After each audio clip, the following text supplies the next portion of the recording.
पुनः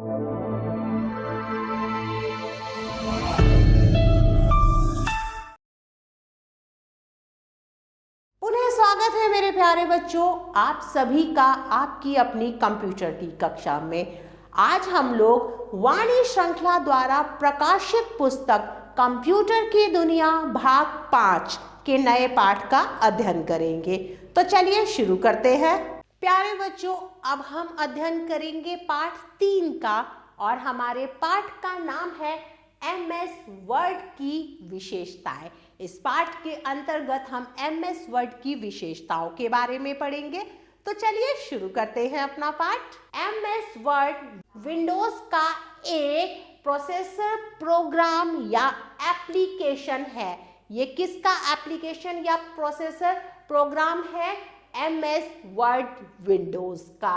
आप पहले ही MS वर्ड के बारे में पढ़ चुके हैं। हम पहले ही MS वर्ड के बारे में पढ़ चुके हैं।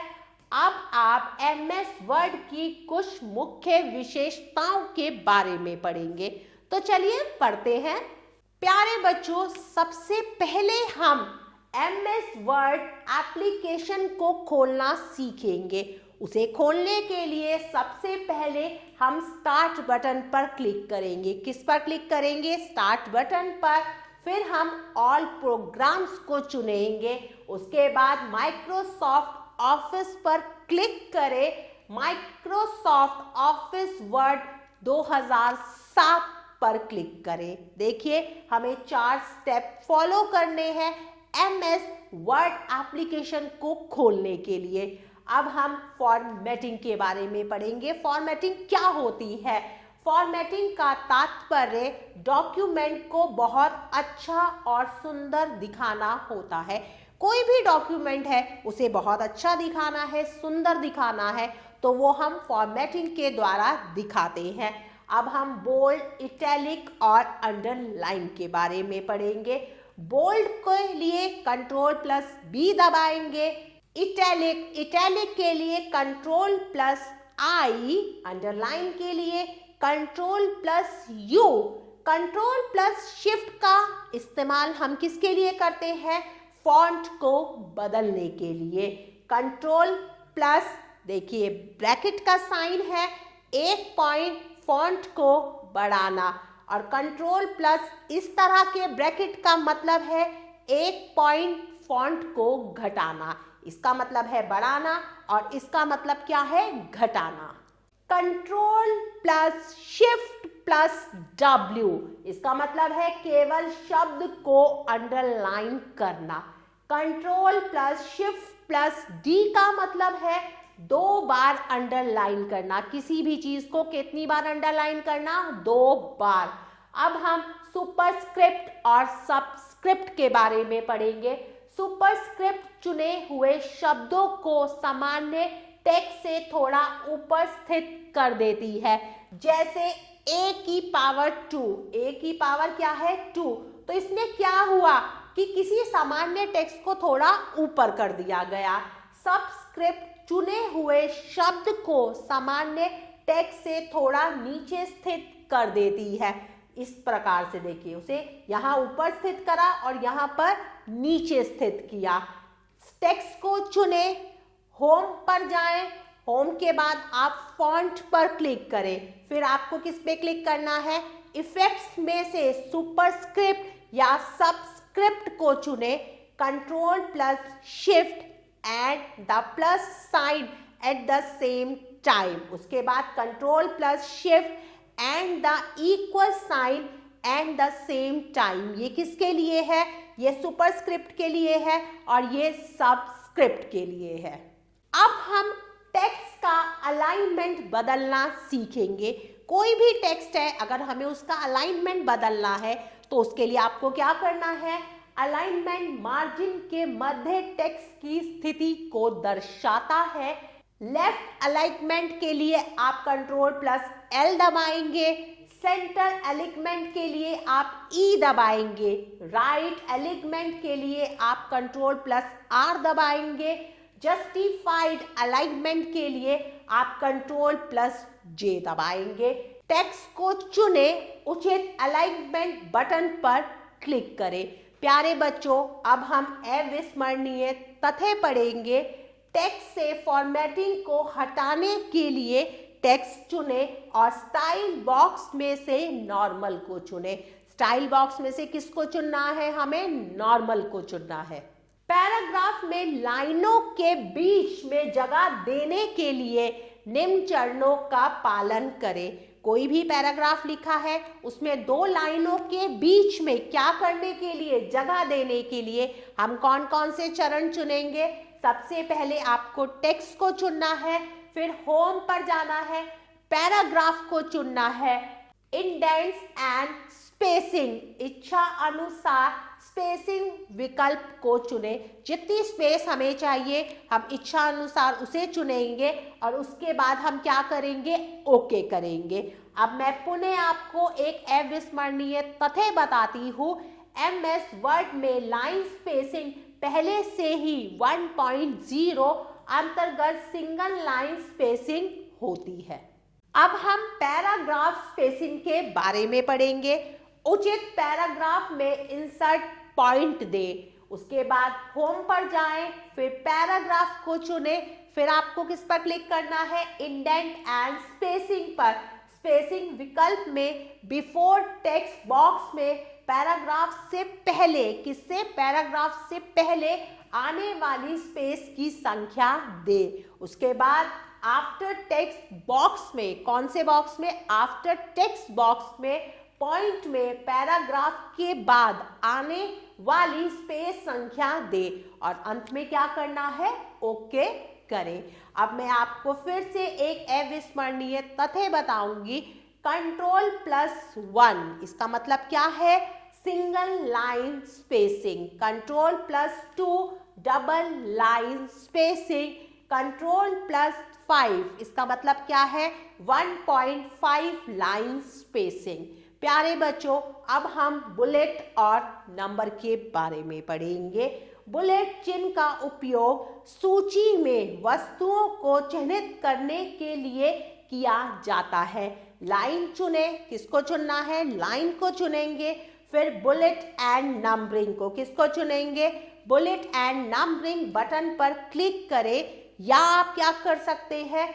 होम मेन्यू में जाएं, बुलेट एंड नंबरिंग को चुने।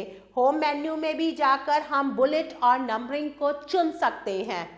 उचित स्टाइल पर क्लिक करें या कुछ अन्य चिन्हों के लिए कस्टमाइज बटन पर क्लिक करें।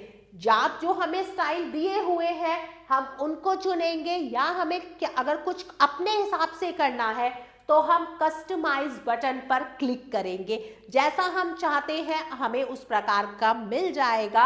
अब हम नंबर सूची बनाना सीखेंगे। सबसे पहले वस्तुओं को चुने। किसको चुनना है? वस्तुओं को चुनना है। बुलेट एंड नंबरिंग को चुने। बुलेट एंड नंबरिंग को चुनने के बाद उसमें नंबर्ड विकल्प पर क्लिक करें, नंबरिंग स्टाइल को चुने और अंत में ओके पर क्लिक करें। अब मैं आपको फिर से एक अविस्मरणीय तथ्य बताऊंगी।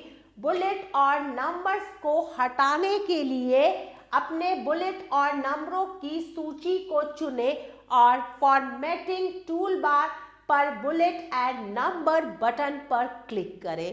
प्यारे बच्चों, अब और थोड़ी सी कुछ शॉर्टकट कीज दे रखी है और उनके बारे में बताया हुआ है। चलिए मैं आपको समझाती हूँ। Ctrl+Q, Ctrl+Q से क्या होता है? पैराग्राफ से फॉर्मेटिंग हटाना। Shift+F1 टेक्स्ट की फॉर्मेटिंग को देखना, जो हमने टेक्स्ट की फॉर्मेटिंग की है उसको देखना। Ctrl+ माउस का चक्र डॉक्यूमेंट बड़ा और छोटा करना। F4 के द्वारा अंतिम कार्यों को दोहराना। Alt+Shift+D वर्तमान दिनांक देखना। Alt+Shift+T वर्तमान समय देखना, मतलब प्रेजेंट टाइम को देखना। प्यारे बच्चों, अब हम बॉर्डर और शेडिंग के बारे में पढ़ेंगे। पैराग्राफ के चारों ओर खींची हुई लाइनों को बॉर्डर कहते हैं। पैराग्राफ के चारों तरफ जो लाइनें खींची होती हैं उसे बॉर्डर कहते हैं। एवं पैराग्राफ के टेक्स्ट की पृष्ठभूमि के रंग या पैटर्न को शेडिंग कहते हैं। कर्सर को टेक्स्ट के मध्य रखें। कहाँ रखना है? टेक्स्ट के मध्य रखना है। बॉर्डर बटन पर क्लिक करें। किस पर क्लिक करना है? बॉर्डर बटन पर क्लिक करना है। अब हम पेज पर बॉर्डर लगाना सीखेंगे। कैसे लगाते हैं? सबसे पहले हम होम पर जाएंगे, बॉर्डर एंड शेडिंग पर क्लिक करें। किस पर क्लिक करेंगे? बॉर्डर एंड शेडिंग पर। उसके बाद पेज बॉर्डर विकल्प को चुने। पेज बॉर्डर विकल्प को चुनेंगे, सेटिंग को चुने। उसके बाद किसको चुनना है? हमें सेटिंग को चुनना है और अंत में हमें ओके पर क्लिक करना है। प्यारे बच्चों, अब मैं आपको फिर से एक अविस्मरणीय तथ्य बताऊंगी। शॉर्टकट मेन्यू को देखने के लिए, अगर आपको शॉर्टकट मेन्यू देखना है, उसके लिए आपको शिफ्ट प्लस F10 दबाएं। शिफ्ट दबानी है और उसके साथ F10 की दबानी है। प्यारे बच्चों, अब हम ड्रॉप के बनाना सीखेंगे। डॉक्यूमेंट का पहला कैरेक्टर्स चुने। डॉक्यूमेंट का क्या चुनना है? पहला कैरेक्टर चुनना है। होम मेन्यू में ड्रॉप कैप को चुने। होम मेन्यू में ड्रॉप कैप को चुनना है। ड्रॉप्ड विकल्प पर क्लिक करें। देखिए ये ड्रॉप्ड विकल्प है, इस पर आपको क्लिक करना है। उसके बाद आपको ओके करना है। अब हम केस बदलना सीखेंगे। कैसे बदलते हैं? सबसे पहले टेक्स्ट को चुने, होम पर जाएं और किसको चुनना है? चेंज केस को। विकल्प को चुनकर ओके पर क्लिक करें। प्यारे बच्चों, चलिए फिर से एक बार अविस्मरणीय तथ्य पढ़ते हैं। कंट्रोल प्लस शिफ्ट प्लस ए, इसका मतलब क्या है? सभी अक्षर बड़े। कंट्रोल शिफ्ट प्लस की बराबर सभी अक्षर छोटे। जितने भी अक्षर हैं वो सब क्या हो जाएंगे? छोटे हो जाएंगे। अब हम चित्र लगाना सीखेंगे। कर्सर को उस स्थान पर रखें जहां आपको चित्र लगाना है। जहां पर भी चित्र लगाना है, कर्सर को हमें वहां रखना है। इंसर्ट पर क्लिक करें। किस पर क्लिक करेंगे? इंसर्ट पर पिक्चर विकल्प को चुने। हम किसको चुनेंगे? पिक्चर विकल्प को। उसके बाद क्लिप आर्ट पर क्लिक करें। देखिए पिक्चर के साथ कौन सा विकल्प है? Clip art. Clip art text pen word window के दाईं ओर आ जाता है। किसके दाईं ओर आ जाता है? वर्ड विंडो के। या आप ड्राइंग टूल बार में, किसमें? ड्राइंग टूल बार में क्लिप आर्ट बटन पर क्लिक करें। सर्च फॉर, किस पर? सर्च फॉर बॉक्स में विकल्प का नाम लिखकर गो का बटन दबाएं। चित्र को चुने। जो चित्र हमें लगाना है चित्र को चुनेंगे। चित्र पर दायां क्लिक करें। किस पर? चित्र पर दायां क्लिक करें। इंसर्ट विकल्प पर क्लिक करें। उसके बाद हमें इंसर्ट विकल्प पर क्लिक करना है। चित्र को डिलीट करने के लिए चित्र को चुनकर डिलीट कुंजी दबाएं। आप चित्र को चुनेंगे, डिलीट कुंजी दबाएंगे तो चित्र क्या होगा? डिलीट हो जाएगा। प्यारे बच्चों, चलिए एक बार फिर से हम अविस्मरणीय तथ्य पढ़ेंगे। क्लिप आर्ट वर्ड में पहले से ही बनी एक पिक्चर गैलरी होती है। क्लिप आर्ट टेक्स्ट बार देखने के लिए Alt plus L plus P plus C दबाएं। अब हम वर्ड आर्ट बनाना सीखेंगे। वर्ड आर्ट का उपयोग डॉक्यूमेंट में आकर्षक टेक्स्ट प्रविष्ट करने के लिए किया जाता है। डॉक्यूमेंट में किस लिए? कोई भी आकर्षक टेक्स्ट के लिए। इसके लिए सबसे पहले आप इंसर्ट पर क्लिक करेंगे, फिर पिक्चर को चुनेंगे, फिर आप वर्ड आर्ट को चुनेंगे। वर्ड आर्ट डायलॉग बॉक्स खुलकर आ जाएगा और उसमें से आप कोई भी ऑप्शन को चुन सकते हैं। एक वर्ड आर्ट स्टाइल को चुने। देखिए कितने सारे वर्ड आर्ट स्टाइल आ गए। किसी एक को चुने, ओके पर क्लिक करें।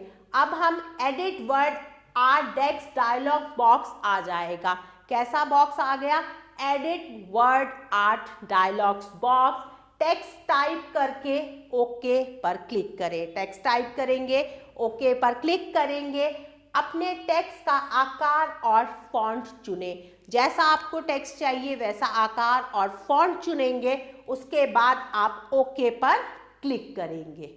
अब हम ड्राइंग टूल बार के बारे में पढ़ेंगे। ड्राइंग फंक्शन को केवल MS वर्ड स्क्रीन के नीचे स्थित ड्राइंग टूल बार द्वारा उपयोग कर सकते हैं। अदृश्य होने पर इसे व्यू मेन्यू, अगर वो अदृश्य हो गया है उसके लिए आप व्यू मेन्यू पर जाएं, ड्राइंग टूल्स को चुनकर एक्टिवेट सक्रिय करें।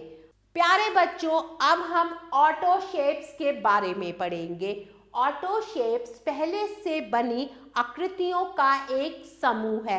देखिए कितनी सारी आकृतियां पहले से बनी होती है, उसे हम ऑटो शेप्स कहते हैं। ऑटो शेप प्रविष्ट करना। अब ऑटो शेप्स को कैसे प्रविष्ट करते हैं? सबसे पहले आप इंसर्ट मेन्यू पर जाएंगे, पिक्चर में जाएंगे, ऑटो शेप पर क्लिक करें या आप Alt+U दबाएं। बेसिक शेप, जितनी भी बेसिक शेप्स हैं उस पर क्लिक करेंगे। देखिए ये बेसिक शेप्स है, इस पर आप क्लिक करें। उचित आकृतियों पर क्लिक करके उसे डॉक्यूमेंट में बनाएं। जो भी आकृतियां आपको इस्तेमाल करनी है उस पर क्लिक करेंगे और उसे चुनेंगे। चिन्ह प्रविष्ट करना। अगर कोई मार्क को प्रविष्ट करना है, इंसर्ट करना है तो कैसे करेंगे? सबसे पहले उचित स्थान पर क्लिक करें। किसी एक उचित स्थान पर क्लिक करेंगे, इंसर्ट मेन्यू में जाएंगे, सिंबल विकल्प डायलॉग बॉक्स आ जाएगा। देखिए सिंबल पर जाएंगे, ऐसा एक डायलॉग बॉक्स आ जाएगा। सिंबल टैब पर क्लिक करें। किस पर क्लिक करेंगे? सिंबल टैब पर क्लिक करेंगे।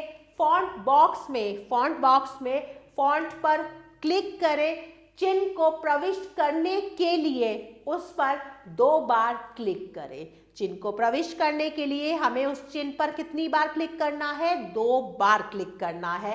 हेडर और फुटर। हेडर और फुटर क्या होता है?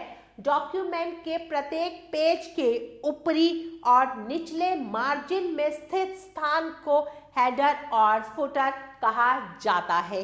कोई भी डॉक्यूमेंट होता है उसके ऊपरी और नीचे का जो भाग होता है उसे हेडर और फुटर कहा जाता है। हेडर और फुटर में आप टेक्स्ट और ग्राफिक भी प्रविष्ट कर सकते हैं। हेडर और फुटर को प्रविष्ट करने के लिए व्यू मेन्यू में जाएं, हेडर और फुटर विकल्प पर क्लिक करें। उस डॉक्यूमेंट के ऊपरी और निचले भाग में हेडर और फुटर बार के साथ एक डॉटेड बॉक्स आ जाएगा। एक डॉटेड बॉक्स आ जाएगा। हेडर और फुटर को जोड़ें और उसके बाद अंत में क्या करना है? क्लोज बटन पर क्लिक करना है। चलिए एक बार फिर से अविस्मरणीय तथ्य पढ़ते हैं। आप ड्राइंग टूल बार के शेडो स्टाइल और 3D स्टाइल टूल का उपयोग करके ऑटो शेप्स की शेडो या 3D भी बना सकते हैं। प्यारे बच्चों, अब हम अभ्यास करके सीखेंगे। सबसे पहले हम बहुविकल्पीय प्रश्न करेंगे। प्रश्न संख्या क, सही उत्तर पर सही का चिन्ह लगाइए। नंबर 1, किस विकल्प द्वारा पूरे पेज पर बॉर्डर लगाया जा सकता है? बॉर्डर द्वारा, हेडर एंड फुटर द्वारा या फिर पेज बॉर्डर द्वारा? तो सही विकल्प है पेज बॉर्डर। आगे बढ़ते हैं। किस टूल बार पर चित्र को बनाने एवं रंग भरने के लिए टूल होते हैं? ड्राइंग पर, फॉर्मेटिंग पर या स्टैंडर्ड पर? तो सही विकल्प है ड्राइंग। आगे बढ़ते हैं। नंबर 3, कुछ पूर्व निर्धारित आकृतियों को कहते हैं, क्या कहते हैं? चित्र, ऑटो शेप्स या आकृतियां?